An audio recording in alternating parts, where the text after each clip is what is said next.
Hello everyone, welcome to my channel. Students, today I have brought for you how to write an essay. बहुत सारी competitive examinations में and other examinations में essay पूछे जाते हैं ranging from 250 words to 500 words. सबसे पहले ये जान लें कि essay है क्या. What is an essay? An essay is a short piece of writing on one subject. किसी भी एक विषय पर essay एक piece of writing है. It should not be a long one. ये बहुत लंबा नहीं होना चाहिए. An essay is a short piece of writing on one subject. It is a loose shell of the mind. आपके माइंड में कौन कौन से विचार आते हैं at the time you are writing, उन्हें एक जगह मास्टर करें और उन्हें अपने पेपर पर लाएं. ऐसा नहीं कि एक वेल प्लान्ड होना चाहिए, ऐसा नहीं कि एक बहुत ही सिस्टमैटिक ढंग से होना चाहिए. ठीक है, सिस्टम होना चाहिए, लेकिन not like writing a story, like writing a novel. It is always defined as a loose shell of the mind and always has a want of finish. ऐसा नहीं कि आप एक ऐसा एंड दें, एक ऐसा फिनिश दें जिससे समस्याओं का समाधान हो जाए. Remember, the problems cannot have a whole और ए कंप्लीट सॉल्यूशन. कुछ न कुछ कमी रह जाती है. That's why it is said to be a loose sally of the mind and has a want of finish. हमेशा ऐसे के संबंध में स्टूडेंट्स में एक भ्रांति होती है. एग्जामिनेशन जब आता है 1 महीना पहले, 2 महीना पहले वो दौड़ते हैं इधर उधर कि कैसे ऐसे लिखा जाता है. It is not possible in such a hasty way. आपको ऐसे के लिए, कोई भी पीस ऑफ राइटिंग के लिए एट ईज डिसाइड करना होगा कि हमें क्या क्या करना है. आपको सबसे पहले एक ड्राफ्ट लिखना होगा. It is not a final essay. एक ड्राफ्ट तैयार करना होगा. ड्राफ्ट में आपको विचार करना होगा the structure and framework of an essay, कि आपके एसे का स्ट्रक्चर क्या होना चाहिए, उसका फ्रेमवर्क क्या होना चाहिए, उसका रचना एक ब्लूप्रिंट तैयार करें. आप विचार करें how to answer the questions raised in it. आपके एसे में जो सवाल उठे हैं, what is, for example if you are writing on terrorism, what is terrorism, how does it come to existence,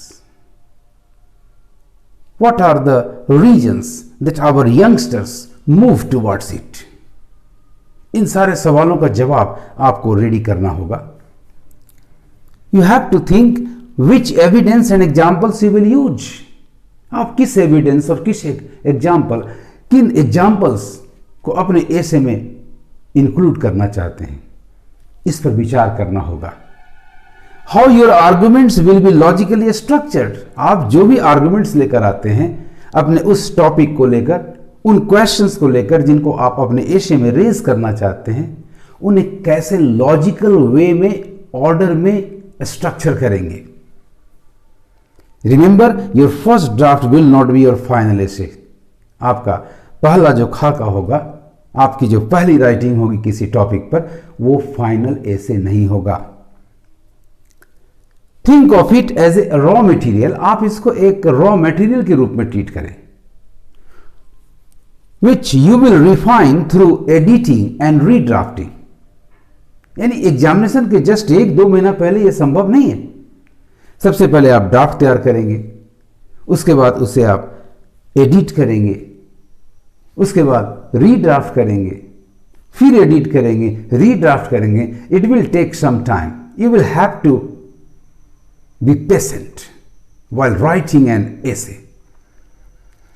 Through editing and redrafting, once you have a draft, एक बार आपके पास draft तैयार हो जाए, you can work on writing well. तो फिर आप ऐसे लिखने में पीछे नहीं हटेंगे, आपका परफॉर्मेंस बहुत ही अच्छा होगा। इन सारे बिंदुओं पर आप ध्यान देंगे, only then you can be a good essayist. After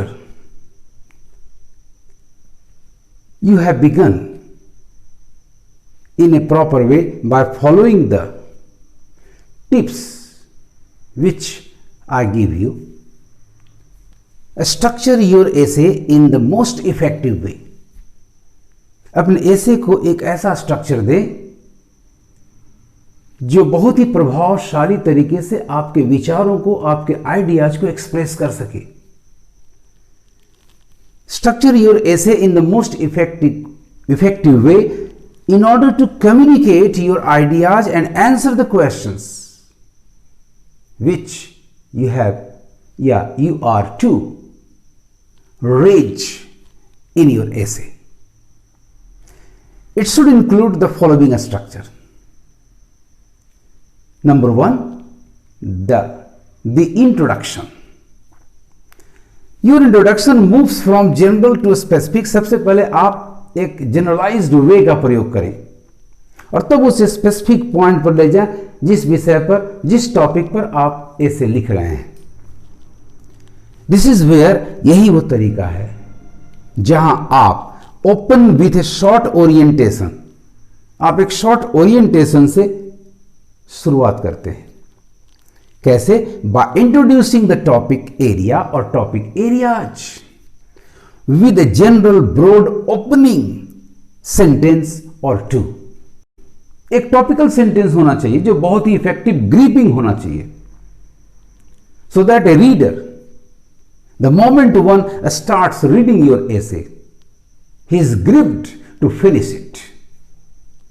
So आपका ओपनिंग सेंटेंस बहुत ही इफेक्टिव होना चाहिए, where you answer the question with thesis statement. आपका स्टेटमेंट एक थॉट प्रोवोकिंग होना चाहिए, ऑर्डिनरी नहीं होना चाहिए। और ऐसा करने के लिए you will have to pay attention to what you are going to write. You will have to be patient without thinking of the time that it is taking in order to start writing the draft essay. Answer the questions with a thesis statement and provide a summary or a road map. एक नक्शा तैयार करें, एक summary दें of your essay। कैसे? By keeping it brief, लेकिन लंबा नहीं होना चाहिए, it should not be lengthy. By keeping it brief but mentioning all the main ideas. आपको ब्रीफली चलना है लेकिन सारे मेन आइडियाज को लेकर चलना है, तभी आपका इंट्रोडक्शन कंप्लीट होगा। इंट्रोडक्शन के बाद हम आते हैं सेकेंड थीम पर। Before I continue, please don't forget to like this video and share it with your friends and relatives. If you haven't subscribed my channel yet, please subscribe it and press the bell icon so that you may get the latest informations. Let us come to the second thing, the second part of the structure of an essay. It is the body, the main body of the essay. The body of your essay consists of paragraphs. इसमें paragraphs होंगे। याद रखें, paragraphs एक balanced way में होना चाहिए, ये नहीं कि कोई छोटा कोई बहुत बड़ा। Each is a building block, कह सकते हैं एक बिल्डिंग ब्लॉक है। हर पैराग्राफ एक बिल्डिंग ब्लॉक है और ये सारे बिल्डिंग ब्लॉक्स मिलकर के आपके एसे के अपार्टमेंट को तैयार करते हैं। In the construction of your argument, the body is actually where you answer the question by developing a discussion. जहां आप अपने क्वेश्चन जो आप उठाते हैं एसे में, उसे एक एसे, एक डिस्कशन डेवलप करके उसका जवाब देते हैं। Then you show your knowledge in grasp of the material you have read. ऐसे लिखने के लिए आपको उस टॉपिक, उस विषय पर स्टडी करना होगा। मटेरियल्स आपको कलेक्ट करने होंगे और अपने एसे में, अपने उस प्रेजेंटेशन में दिखाना होगा कि you have a good knowledge, a strong grasp of the material you have read. Then offer exposition, expose करें अपने विचार को, उस टॉपिक को एक्सपोज करें एंड एविडेंस दें टू डेवलप योर आर्गुमेंट, ताकि आपका आर्गुमेंट बहुत अच्छे तरह से डेवलप हो जाए। And finally use relevant examples, एकदम तार्किक तर्क संगत उदाहरण प्रस्तुत करें एंड ऑथोरिटेटिव कोट्स, और ऐसे कोटेशंस दें जिस पर आपको कमांड हो, and authoritative quotes. If your question has more than one part, हो सकता है कि आपके क्वेश्चन में एक से ज्यादा पार्ट हो, structure the body into sections, छोटे छोटे हिस्सों में आप स्ट्रक्चर करें that deal with each part of the question. Now let us come to the third part, the conclusion. एक निष्कर्ष देना है आपको। It moves from specific to general. जब आपने इंट्रोडक्शन दिया तो वो मूव करना चाहिए फ्रॉम जनरल टू स्पेसिफिक। अब स्पेसिफिक जिस विषय पर आप लिख रहे हैं उससे फिर इसे जनरलाइज करना है। So your conclusion should move from specific to general. It should restate your answer to the question. आपने जो भी सवाल उठाया है उसका जवाब जो दे रहे हैं उसे रीस्टेट करें। Next one, resummarise the main points. आपने जो भी पॉइंट्स को डील किया है उसे रीसमराइज करें बहुत briefly and include a final broad statement about possible implications, future directions for research to qualify the conclusion। आप अंत में एक फाइनल ब्रॉड स्टेटमेंट को शामिल करें। वो स्टेटमेंट होना चाहिए पॉसिबल इंप्लीकेशंस के संबंध में, फ्यूचर डायरेक्शंस के संबंध में, for research to qualify the conclusion, ताकि आपका एशे, आपका कंक्लूजन क्वालिफाइड हो।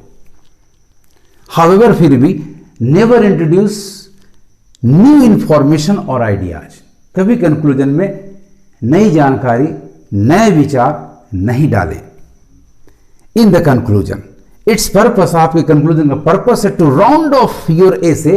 आप एसे को एक अंतिम रूप दे रहे हैं यहां बाय समिंग अप, उसे शॉर्ट में सम एंड सब्सटेंस को लाते हुए।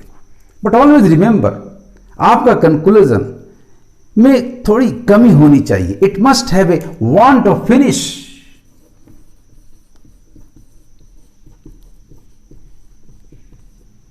दैट इज लास्ट में एक क्वेश्चन मार्क की फीलिंग होनी चाहिए कि एसेइस्ट ने कुछ छोड़ रखा है रीडर्स के लिए, लोगों के लिए। इस तरह से स्टूडेंट्स, आप ऐसे बड़े ध्यान से, बहुत ही अटेंटिवली, बहुत ही पेशेंटली लिखने के लिए बैठेंगे, उसके ड्राफ्ट तैयार करेंगे, एडिट करेंगे, रीड्राफ्ट करेंगे, तभी आपका ऐसे एक फाइनल फॉर्म में आएगा and it will be no doubt marks fetching, अच्छे नंबर आपको आएंगे। आपको मेरा ये वीडियो कैसा लगा कमेंट करेंगे और ज्यादा से ज्यादा शेयर करेंगे। Thanks for watching my video.